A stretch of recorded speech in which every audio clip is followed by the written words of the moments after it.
Good afternoon, scholars.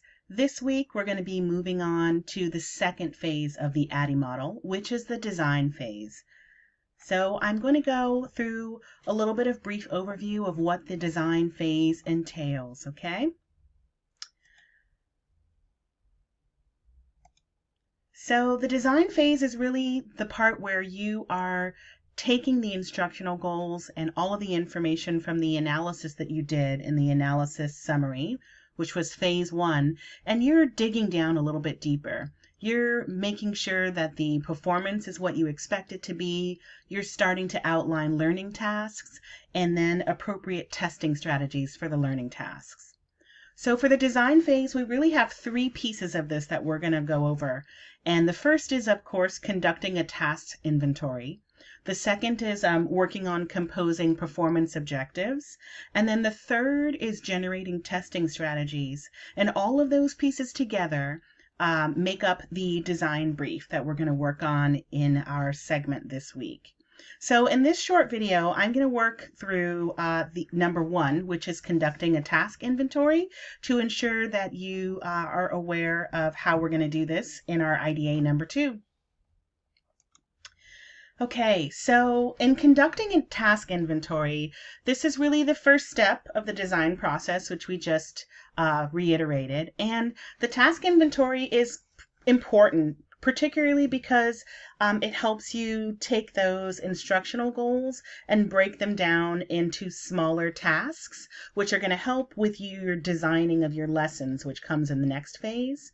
And we do what's called an inventory, where we do it in steps and we use what's called a map. And it's really helping you to drill down on what specifically the learner needs to learn so that you can backwards design those activities. So how the heck do we do a task inventory? So we wrote instructional goals last week. So of course the task inventory starts with the instructional goal. Then from there, you divide the instructional goal into specific tasks that are helping to outline the activities that a student might need to do to meet the criteria of that goal. And then from there, if there are any ways to subdivide those tasks or those steps into smaller steps, you would do that on a second level of the task inventory. And then lastly, at the bottom of the task inventory, you identify any prerequisite skills or knowledge that you want the learners to have and that you want them to come to the training with, right? So this would be prerequisite skills such as, general knowledge or understanding of the topic, or it could be computer skills in some senses. And so we're going to look at an example next of how we break this down. So the example I'm using is something pretty straightforward, which I'm hoping that most of us understand, and that's the planning a garden, right? So the instructional goal is I'm going to create a garden, right? And if I'm looking at what it takes to create a garden, I'm thinking about the steps and the tasks that would need to happen in order for my garden to come to fruition. And so one of the first things I want to do is I want to think about, like, what kind of style of garden do I want? Do I want a Zen garden? Do I want rock garden? Do I want vegetables? And then determining whatever style I'm going to have, one of the things I might want to do is gardens include some kind of plants or seeds or flowers or whatever, right? So another task that I might do is select the types of plants that I want. And then because I'm thinking about a specific garden style and the space that I have, I might want to think about, like, where are the plants going to go? What configuration of the plants might I use?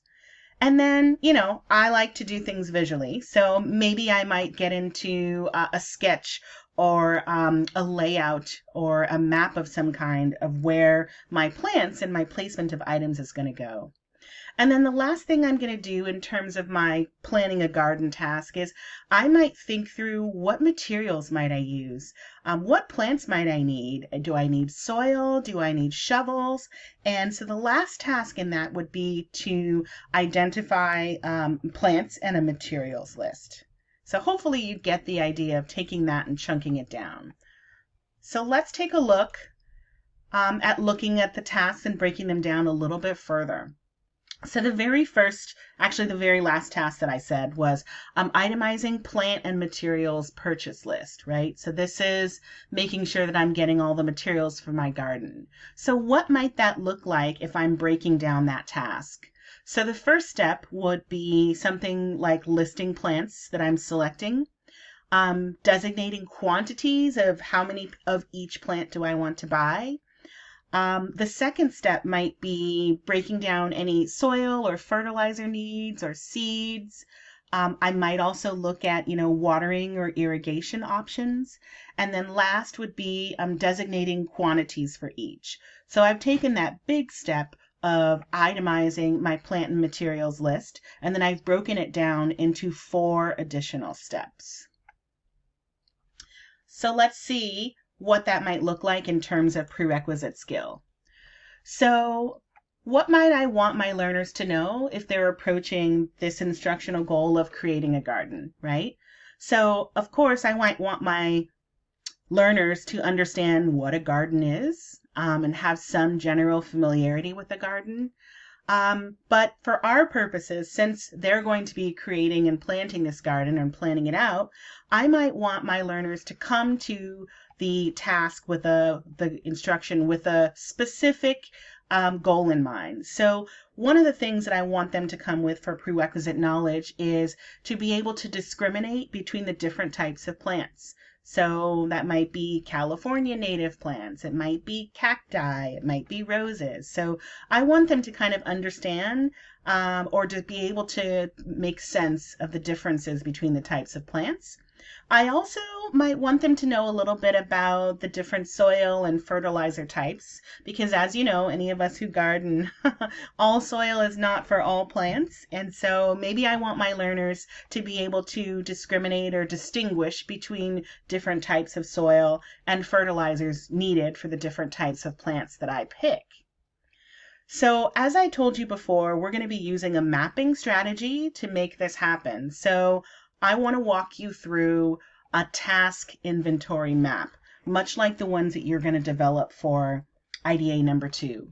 So do you remember what our instructional goal was? It's at the top here in purple, which is plan a garden or create a garden. And then the first level of steps and tasks that I outlined was number 1, determining a garden style, then selecting my plants. And you remember I said I wanted to sketch or layout of my plant placement. I wanted to select the position of my plants. And then I wanted to itemize a plant and material list of things that I might want to purchase in order to get my garden ready. And so then from there, I had an additional 2 activities that I wanted to do. So these are also steps that are broken down from number 5. So designating quantities of each plant is an activity that's going to help me contribute to my itemizing my plant and materials list. Also designated quantities of each, that's also going to contribute to breaking down the task of itemizing plant and material use. And so underneath the designated quantities of plant seeds, I put the task of list plants selected, and the arrow up suggests that the list plant selected might need to happen in conjunction with the designating quantities of each plant. On the right, same thing with designating quantities of each. I might need to list additional soil or fertilizer needs, which helps with the task breakdown of designating quantities for each. Now this line signifies the tasks above that are needed to go from instructional goal to first level tasks to second level tasks. And then what are these down below? Well, good question. What these are do you remember the prerequisite skills that I talked about? I wanted my learners to be able to come to this instructional goal with. And so we determined that we might want them to be able to discriminate or differentiate between different plant types. And do you see how that is sitting right underneath the select types of plants?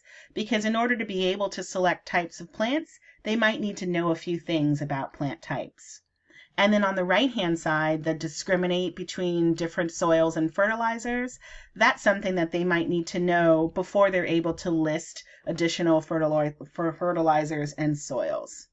And so that's why that arrow is pointing up, and prerequisites always are below the line. Okay? So what happens if it's a task that's kind of difficult to define or isn't super easy to break down? So the example of that would be a manager wants his people to be safety conscious, right? So what on earth do we mean by safety conscious, right? I want you to think about this in terms of considering what would need to happen and what would be necessary for that goal to be achieved. So a couple key questions that you could ask yourself are, what would people who accomplished a goal do or say? And then back to that whole, what knowledge, skills, or procedures or actions might someone need to demonstrate in order to reach the goal? So let's take a look at what that might look like in terms of safety consciousness. So what would people who are safety conscious do or say? So what kind of behaviors might they exhibit? So when I think about safety conscious, I think about like perhaps going to a construction site, right? And one of the things that I would do as a visitor at a construction site would be I would want to wear a hard hat. And I might want to follow safety rules or guidelines. I might want to make sure any tools or equipment that I'm using on that construction site are safe and I'm using them safely according to guidelines.